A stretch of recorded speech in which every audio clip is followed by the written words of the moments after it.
Κομόπουλος, Χαλάτρη. Γεια σου Αλέξη. Τι κάνουμε? Μια χαρά. Αγαπητέ φίλε Νίκο, ο πρόλογος ήταν πολύ καλός. Και αυτά τα οποία λέμε εμείς, λοιπόν, τα είπες και εσύ λοιπόν προηγουμένως.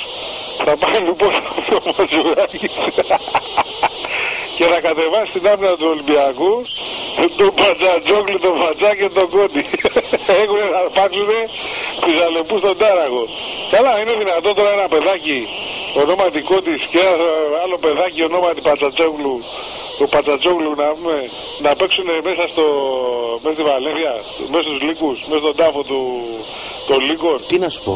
Μιλάμε ότι δεν ξέρω από πού θα αρχίσει το σκορ και πού θα σταματήσει, αγόρι μου γλυκό. Δεν ξέρω πού θα σταματήσει. Δεν ξέρω, το ρεπορτάζ διαβάζω εγώ και αυτά λέει. Μα θα γελάει ο κάθε επικραμμένος, δηλαδή είναι δυνατόν.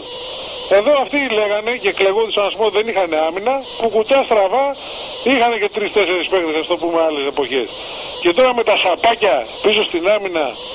Δηλαδή, δηλαδή δεν ξέρω τι να σου πω, δηλαδή μιλάμε για μαμούθ σκορ να με αύριο, δηλαδή δεν ξέρω, 7, 8, 9, 10, 11, δεν ξέρω πού θα σταματήσει πραγματικά. Γιατί η Βαλένθια για να έχει το μεγάλο σκορ. Θα με συγχωρείς, ό,τι και να είναι η Βαλένθια αυτή τη στιγμή, εντάξει, που προχθές την είδαμε τη Ρεάλ και έπαιξε πάρα πολύ ωραία μπάλα, καταπληκτική. Άσχετα αν έχασε, ας πούμε, στο 90, δεν έχει σημασία. Μπάλα με τη μία, μαρκάρισμα σε όλους τους χώρους. Λοιπόν, μπράβο. Γερία άμυνα και τον κόλλητες που βάλει το δεύτερο Ρεάλ ήταν φάουλος που έκανε ο Κάρλος εκεί πέρα στο. Εντάξει. Ναι.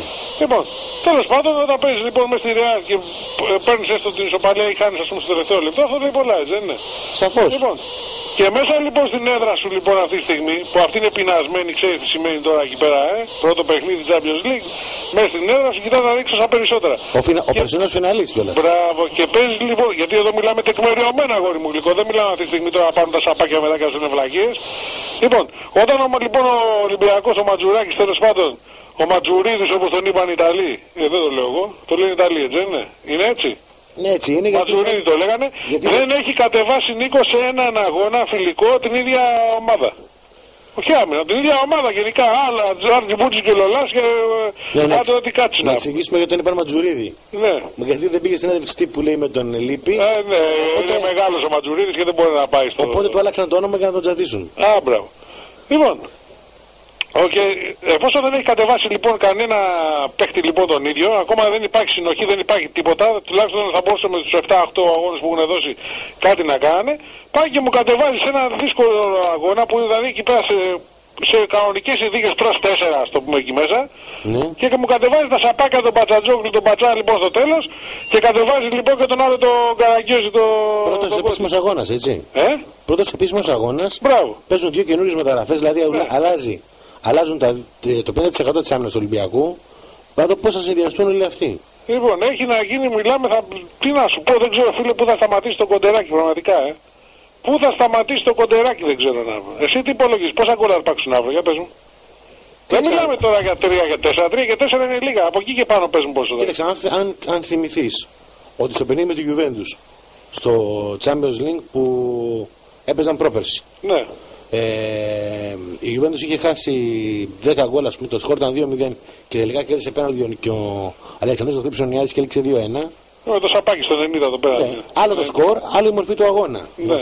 Αλλά δεν έχει τώρα τέτοια. Δεν μπορεί να χάνουν συνέχεια οι άλλοι 10-15 γκολ. Αύριο λοιπόν θα κάνουν 40 ευκαιρίες, θα βάλουν 30 γκολ, ας πούμε. Η μορφή του αγώνα λέει ότι τουλάχιστον θα έχουν 10 ευκαιρίες στο τέταρτο. Μπράβο. Αυτό πιστεύω εγώ η μορφή. Μα έτσι. Από εκεί πέρα τώρα είναι η ετοιμότητα του Οικονομόπουλου, του Ελευθερόπουλου. Τη μαγαρίζει τον Οικονομόπουλο τώρα πιάνει στο στόμα στο παιχταρά στα σαπάκια. Ετοιμότητα του Ελευθερόπουλου, αυτό η θυσία του. Ο Ελευθερόπουλο έχει να αρπάξει αύριο. Δεν μιλά αυτά που θα κόψει ο Ζελίας, ο Ζελελιάς. Η υπόλοιπη χάφη Αμερική. Λέω τα τέταρτα πιστεύω ότι Βαλένθια θα είναι αυτά. Ναι. Τώρα εξαρτάται κιόλας. Ο Ζελελιάς. Λοιπόν, τέλος πάντων και. Πραγματικά να δηλαδή 6 με 7 ας πούμε είναι μέσα στο. Θα έχουμε μαμούθ, θα ξεπεράσουν τις πεντάρες που αρπάζανε. Και ξέρεις, είδα και τη Λιόν προχθές, δεν ξέρω να το είδες στο Σπορτ. Μα η Λιόν είναι δυνατό τώρα. Μιλάμε φαρμάκι σκέτο, Εγώ απορώ πως εφημερίδες όπως. Ο Φύλαθρος και ο Κολοκοτρώνης υπογράφει κομμάτι ότι ο Ολυμπιακός είναι για δεύτερος και η Λιόν δεν μετράει όπως η Χέρεβεν. Αυτά τα πράγματα με ποια κριτήρια τα λένε δεν ξέρω. Ναι. Τι θα πει να μετράει η Λιόν, έτσι είναι η Λιόν.